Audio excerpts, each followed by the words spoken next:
ಬಾಂಧವ್ಯ. ಬಟ್ಟೆ ಅನ್ನೋದು ಬಾಂಧವ್ಯ ರೀ.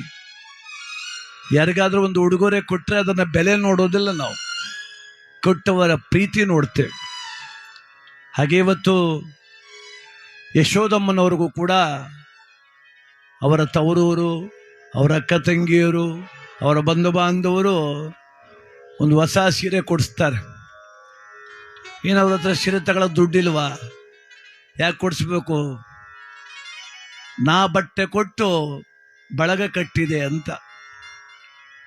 ನಾ ಬಟ್ಟೆ ಕೊಟ್ಟು ಬಳಗ ಕಟ್ಟಿದೆ, ನೀವು ನನ್ನ ಬಳಗ, ನೀವು ನನ್ನವರು, ನಾವಿದ್ದೀವಿ. ಸುಖ ದುಃಖ, ಸಾವು ನೋವು ನಲಿವು ಏನೇ ನಿಮ್ಮ ಮನೆಯಲ್ಲಾದರೂ ನಾವು ನಿಮ್ಮ ಜೊತೆ ಇದ್ದೀವಿ ಅಂತ ಅದು ಸೂಚಕವಾಗಿ ಒಂದು ಬಟ್ಟೆ ಕೊಡೋದು. ಅದಕ್ಕಿವತ್ತು ಒಬ್ಬ ಹೆಣ್ಣು ಮಗಳು ಮದುವೆಯಾಗಿ ಹೊರಟಾಗ ತವರೂರು ಸೀರೆ ಉಟ್ಟೆ ಬರ್ತಾಳೆ. ಏನು ಆ ತಾಯಿ ಹಣೆ ಬರಹ ವೈದವ್ಯ ಪ್ರಾಪ್ತಿ ಆದರೆ ಆ ಸಮಯದಲ್ಲೂ ಕೂಡ ತವರೂರು ಸೀರೆನೇ ಉಡಿಸ್ತಾರೆ, ಅಪ್ಪನ ಮನೆ ಸೀರೆ. ಅದಕ್ಕೆ ಕವಿಗಳು ಭಾವನಾತ್ಮಕವಾಗಿ ಬರೆದ್ರು ಬಂದಿಲ್ಲ ನೋಡಿ. ಜೀವನದಲ್ಲಿ ನಮ್ಮ ನಿಶ್ಚೆ ಅಂತ ಬದುಕು ನಮ್ಮದಿಲ್ಲ ರೀ. ಹರಿಚಿತ್ತ ಸತ್ಯ ಹರಿಚಿತ್ತ ಸತ್ಯ ನರಚಿತ್ತಕ್ಕೆ ಬಂದುದು ಲವಲೇಶವು ನಡೆಯದು ಹರಿಚಿತ್ತ ಸತ್ಯ. ನಾವೆಲ್ಲ ದೇವಸ್ಥಾನಕ್ಕೆ ಹೋದ್ರೆ ಕೇಳ್ತೀವಿ ಆಯಸ್ಸು ಆರೋಗ್ಯ ಐಶ್ವರ್ಯ, ಆಯಸ್ಸು ಆರೋಗ್ಯ ಐಶ್ವರ್ಯ, ಈ ಮೂರೇ ಕೇಳ್ತೀವಿ. ಆದರೆ ಒಂದು ಸತ್ಯ ಅರ್ಥ ಮಾಡ್ಕೋಬೇಕ್ರಿ, ಈ ಮೂರೂ ಕೂಡ ಅಷ್ಟು ಸುಲಭವಾಗಿ ದಕ್ಕೋದಲ್ಲ. ಐಶ್ವರ್ಯ ಸುಮ್ಮನೆ ಬರೋದಲ್ಲ, ಅದು ಶ್ರಮದ ಪ್ರತಿಫಲ ಅಂತೀವಿ. ಶ್ರಮ ಪಟ್ಟೋಡ್ತಾವೆಲ್ಲ ದುಡ್ಡು ಇಲ್ಲ. ಆರೋಗ್ಯ ಅಂತೀವಿ, ಇಂಥದ್ದೇ ತಿನ್ಬೇಕು ಅಂತ ನಿರ್ಧಾರ ಮಾಡ್ಕೊಂಡು ಅಷ್ಟೇ ತಿಂದು ಅಳತೆಗೆ ತಿಂದು ಬದುಕ್ತೋರು ಇಲ್ಲಿಲ್ಲ. ಆಯಸ್ಸು ಅಂತ ಕೇಳ್ತೀವಿ. ಯಾವ ಮಲೆ ಮಾದೇಶ್ವರ, ಸಿದ್ದಪ್ಪಾಜಿ, ಮಂಟೇಸ್ವಾಮಿ, ತಿರುಪತಿ ತಿಮ್ಮಪ್ಪ ಒಂದೇ ಒಂದು ದಿವಸ ಆಯಸ್ಸನ್ನು ಕೂಡ ಯಾರಿಗೂ ಹೆಚ್ಚು ಮಾಡೋಕ್ಕಾಗಲ್ಲ. ಯಾಕೆಂದ್ರೆ ಒಂದು ಕಂಪ್ನಿಲಿ ಪ್ರಾಡಕ್ಟ್ ತಯಾರಾಗ್ತದೆ, ಪದಾರ್ಥ ಅವಾಗಲೇ ಹಾಕಿರ್ತಾರೆ ಮೇಲೆ ಎಕ್ಸ್ಪೈರಿ ಡೇಟ್. ಹಾಗೆ ನಮ್ಮದು ಕೂಡ ಅಷ್ಟೇ. ತಾಯಿ ಗರ್ಭದಿಂದ ಉದಿಸಿ ಬಂದಾಕ್ಷಣ ನಮಗೂ ಎಕ್ಸ್ಪೈರಿ ಡೇಟ್ ಇಟ್ಟೇ ಕಳಿಸೋನೆ ಬ್ರಹ್ಮ. ಅದಕ್ಕೆ ಈಗ ಹುಟ್ಟು ನಮ್ಮದಲ್ಲ, ಸಾವು ನಮ್ಮದಲ್ಲ. ಹುಟ್ಟು ನಮ್ಮದಲ್ಲ, ಗೊತ್ತಿಲ್ಲ ನಮಗೆ. ಸಾವು ನಮ್ಮದಲ್ಲ. ರಾಮಚಂದ್ರೇಗೌಡರು ಕನಸು ಮನಸ್ಸಲ್ಲೂ ನಿರೀಕ್ಷೆ ಮಾಡದೇ ಇರುವಂಥದ್ದು ಮರಣ ಅವ್ರಿಗೆ ಬಂದಿರೋದು. ಮತ್ತಿನ್ನೇನು ಅವ್ರದ್ದು? ಬದುಕು ಮಾತ್ರ ಅವರದು. ಹೆಂಗಿರ್ಬೇಕು ಅಲಗೂರಲ್ಲಿ, ಈಗ ಮಾತಾಡ್ಬೇಕು ಜನರ ಜೊತೆ, ಈಗಿರ್ಬೇಕು ಪ್ರೀತಿಯಿಂದ. ಅದಕ್ಕೆ ಅವರು ಈ ಜೀವಿತಾವಧಿಯನ್ನು ಮುಗಿಸಿ ಜಗದೊಡೆಯನಾದಂಥ ಕುಲದೇವರು ನರಸಿಂಹಸ್ವಾಮಿಯ ಪಾದಾರವಿಂದದಲ್ಲಿ ಲೀನವಾಗ್ತಾ ಇದ್ದಾರೆ, ಐಕ್ಯವಾಗ್ತಾ ಇದ್ದಾರೆ. ಪಂಚಭೂತಗಳಿಂದ ನಿರ್ಮಾಣವಾದ ದೇಹ ಪಂಚಭೂತವನ್ನು ಸೇರಿತು. ಭಗವಂತನಿಂದ ಪ್ರಣೀತವಾಗಿ ಬಂದ ಆತ್ಮ ಪರಮಾತ್ಮನನ್ನು ಸೇರಿತು. ಇವತ್ತಿಗೆ ರಾಮಚಂದ್ರಗೌಡರಿಗೂ ಅಲಗೂರಿಗೂ ಋಣ ಮುಗೀತು, ನಮಗೂ ಅವ್ರಿಗೂ ಋಣ ಮುಗೀತು. ಹೊರಟವ್ರನ್ನ ಕಳಿಸ್ಕೊಡೋಣ. ಅದಕ್ಕೆ ಕವಿ ಹೇಳ್ತಾರೆ, ಸತ್ತು ಸ್ವರ್ಗಕ್ಕೆ ಹೋದ ಮೇಲೆ ಅಳುವುದು ಯಾಕವ್ವ, ಗೋಳಾಡುವುದು ಯಾಕವ್ವ, ಬರೆದ ಲೆಕ್ಕ ತಿರಿದ ಮೇಲೆ ಬಿಡುವನೆ ಆ ಬ್ರಹ್ಮ.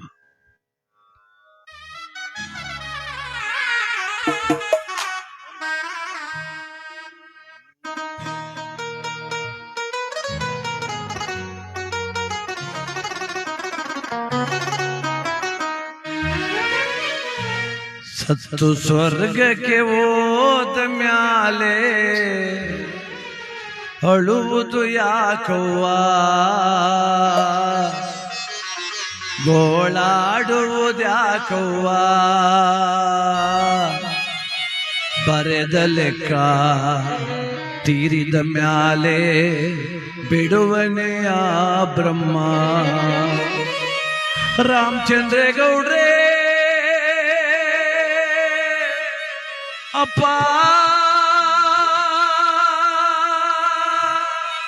ಅಪ್ಪಯ್ಯ,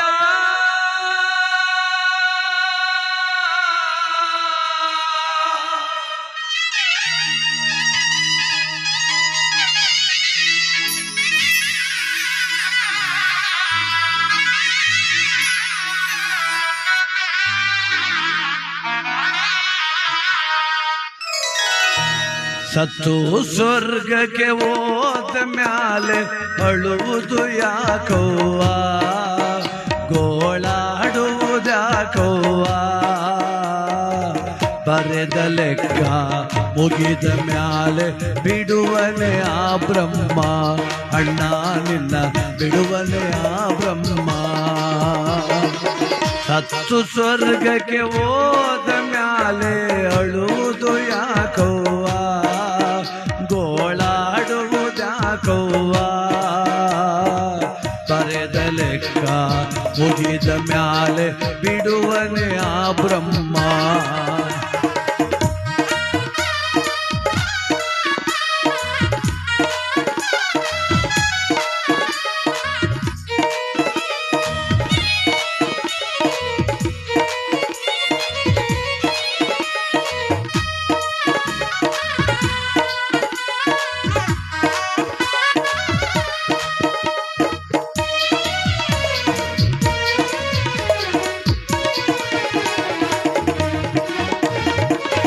ಆಸೆಯಿಂದ ಅರಮನೆ ಕಟ್ಟಿ ವಾಸ ಮಾಡಲಿಲ್ಲ, ಅಣ್ಣಯ್ಯನಿ ವಾಸ ಮಾಡಲಿಲ್ಲ.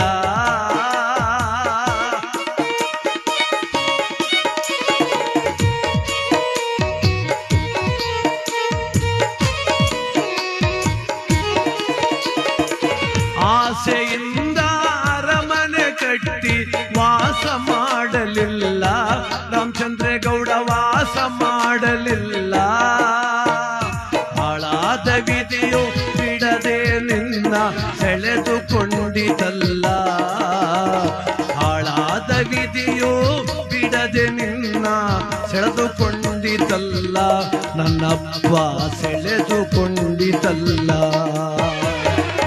ಸತ್ತು ಸ್ವರ್ಗಕ್ಕೆ ಹೋದ ಮ್ಯಾಲೆ ಅಳುವುದು ಯಾಕವ್ವ, ಗೋಳಾಡುವುದ್ಯಾಕಣ್ಣ, ಬರೆದ ಲೆಕ್ಕ ಮುಗಿದ ಮ್ಯಾಲೆ ಬಿಡುವನೆ ಆ ಬ್ರಹ್ಮ.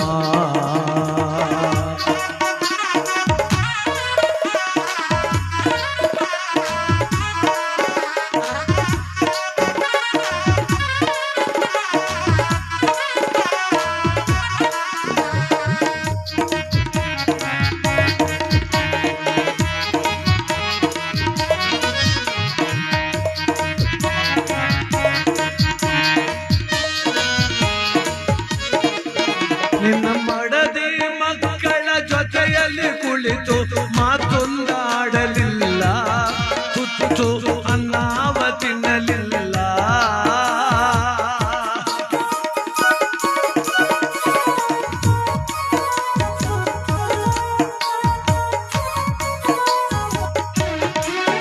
ನಿನ್ನ ಮಡದಿ ಮಕ್ಕಳ ಜೊತೆಯಲ್ಲಿ ಕುಳಿತು ಮಾತೊಂದಾಡಲಿಲ್ಲ, ತಿನ್ನಲಿಲ್ಲ. ನಿನ್ನೊಳಗಿನ ನೋವ ರಾಮಚಂದ್ರೇಗೌಡ ನೀನೇ ತಿಂದೆಯಲ್ಲ, ನಿನ್ನ ಒಳಗಿನ ನೋವ ರಾಮಚಂದ್ರೇಗೌಡ ನೀನೇ ಸಹಿಸಿದಲ್ಲ, ಅಪ್ಪಯ್ಯ ನೀನೇ ಸಹಿಸಿದಲ್ಲ. ಸತ್ತು ಸ್ವರ್ಗಕ್ಕೆ ಹೋದ ಮ್ಯಾಲೆ ಅಳುವುದು ಯಾಕವ್ವ, ಗೋಳಾಡುವುದ್ಯಾಕವ್ವ, ಬರೆದ ಲೆಕ್ಕ ಮುಗಿದ ಮ್ಯಾಲೆ ಬಿಡುವನೆ ಆಯಮ, ನಿನ್ನ ಬಿಡುವನೆ ಆಯಮ.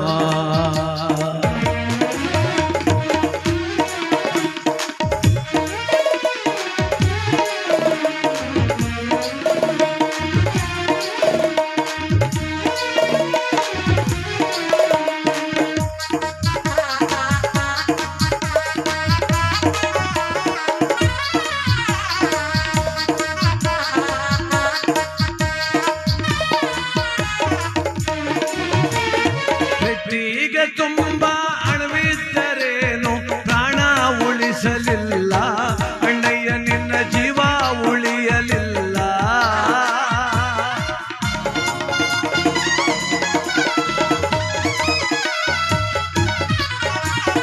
ಪೆಟ್ಟಿಗೆ ತುಂಬ ಅಣವಿದ್ದರೇನು ಪ್ರಾಣ ಉಳಿಯಲಿಲ್ಲ, ಅಣ್ಣಯ್ಯ ನಿನ್ನ ಜೀವ ಉಳಿಯಲಿಲ್ಲ. ಮಾಯದ ಜೀವ ಮಾಯಕ್ಕೆ ಸಿಲ್ಲ, ಸಿಲುಕಿ ಮಾಯವಾದೆಯಲ್ಲ. ಮಾಯಾದ ಜೀವ ಮಾಯಕ್ಕೆ ಸಿಲುಕಿ ಮಾಯವಾಯಿತಲ್ಲ ಅಣ್ಣಯ್ಯ, ಮಾಯವಾಯಿತಲ್ಲ. ಸತ್ತು ಸ್ವರ್ಗಕ್ಕೆ ಹೋದ ಮ್ಯಾಲೆ ಅಳುವುದು ಯಾಕವ್ವ, ಗೋಳಾಡುವುದ್ಯಾಕವ್ವ. ಬರೆದ ಲೆಕ್ಕ ಮುಗಿದ ಮ್ಯಾಲೆ ಬಿಡುವನೆ ಆ ಬ್ರಹ್ಮ, ಅಣ್ಣ ನಿನ್ನ ಬಿಡುವನೆ ಆ ಬ್ರಹ್ಮ. ರಾಮಚಂದ್ರೇಗೌಡ್ರೇ ಅಪ್ಪ,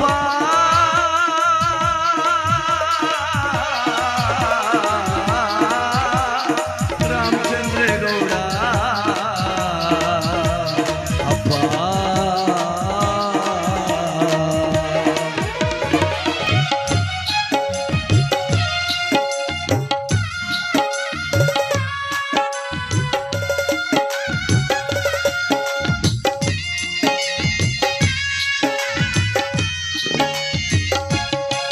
ಭೂಮಿ ಎಂದು ಜನಭಾರ ಎನ್ನುವುದಿಲ್ಲ, ತಾಯಿ ಎಂದು ತನ್ನ ಮಗುವ ಬಿಡುವುದಿಲ್ಲ.